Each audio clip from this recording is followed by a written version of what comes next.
Hello, welcome to my YouTube channel. स्वागत है आप सभी का मेरे यूट्यूब चैनल पे। मैं पढ़ा रही हूँ सामाजिक विज्ञान क्लास 6 एनसीईआरटी। हमने अपने फर्स्ट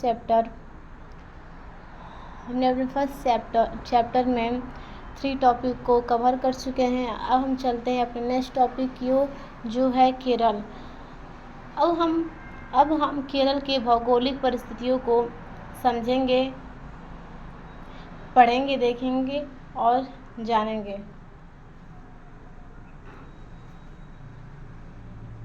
केरल भारत के दक्षिण पश्चिम कोने में बसा हुआ राज्य है। यह एक तरफ पहाड़ियों से ढका हुआ है, यानी कि लद्दाख पहाड़ियों वाली जो विशेषता है वो आपको केरल में भी देखने को मिलेगी और कुछ विशेषताएं अलग होंगी, जैसे समुद्र। इन पहाड़ियों पर विविध प्रकार के मसाले जैसे काली मिर्च, लौंग, इलायची आदि उगाए जाते हैं। आप लोगों को पता होगा कि हमारे भारत में मसालों का एक बहुत बड़े मात्रा में उत्पादन होता है और केरल उसमें बहुत बड़ा योगदान प्रदान करता है। केरल के मसाले सिर्फ केरल में ही नहीं, देश विदेश में भी बहुत ही प्रसिद्ध है। देखिए इन चीज़ों के कारण विविधता कैसे आई। इन मसालों के कारण यह क्षेत्र व्यापारियों के लिए बहुत ही आकर्षक बना। जो केरल के मसाले थे वह अन्य व्यापारियों के लिए भी बहुत ही आकर्षक बने। जो अन्य क्षेत्र के व्यापारी थे वह केरल में आने लगे। सबसे पहले अरबी एवं यहूदी व्यापारी केरल आए। ऐसा माना जाता है कि ईसा मसीह के धर्मदूत संत थॉमस लगभग 2000 साल पहले यहाँ आए। भारत में ईसाई धर्म लाने का श्रेय उन्हीं को जाता है। अरब से कई व्यापारी यहाँ आकर बस गए।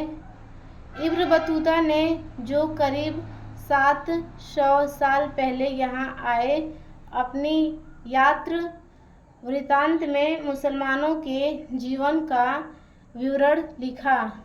जो इब्न बतूता थे वह एक बहुत बड़े यात्री थे, वो बहुत बड़े लेखक थे। उन्होंने अपने विवरण में लिखा कि जो केरल के मुसलमान थे वह अपना जीवन यापन बहुत ही सही, बहुत ही बेहतर तरीके से जीवन यापन कर रहे थे। वास्को डी गामा पानी के जहाज से यहाँ पहुँचे तो पुर्तगालियों ने यूरोप से भारत तक का समुद्री रास्ता जाना। जो वास्को डी गामा थे वो पानी के जहाज से यात्रा कर रहे थे, तो जो पुर्तगाली थे उन्होंने यूरोप से भारत तक का रास्ता समुद्र के माध्यम से देखा, समुद्री रास्तों के माध्यम से देखा।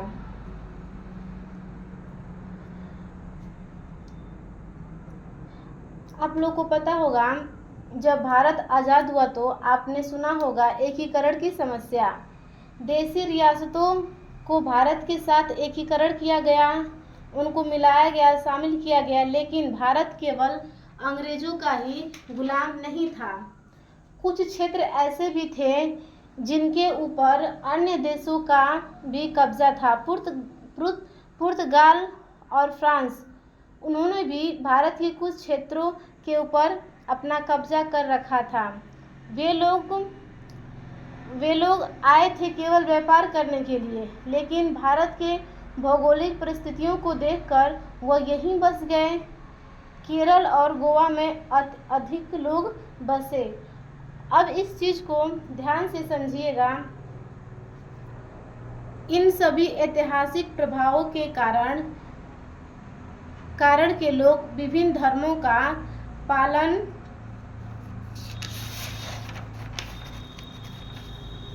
पालन करते हैं, जिनमें यहूदी, इस्लाम, ईसाई, हिंदू एवं बौद्ध धर्म शामिल हैं। यहाँ पे कोई एक धर्म नहीं, आप लोग को विभिन्न धर्म मिलेंगे, जैसे बौद्ध, यहूदी, ईसाई, हिंदू, ये सारे धर्म मिलेंगे। चीन के व्यापारी भी केरल आए।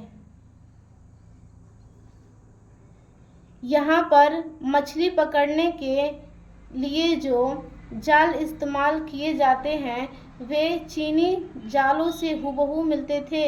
जो मछली पकड़ने वाला जाल था वो हुबहू चीन में जिससे मछली पकड़ी जाती है, जाल रहता है, उससे हुबहू मिल रहा था। अब देखिए इसका क्या कारण था, विविधता क्यों आई, इतनी विभिन्नताएं क्यों आई? क्योंकि वहाँ की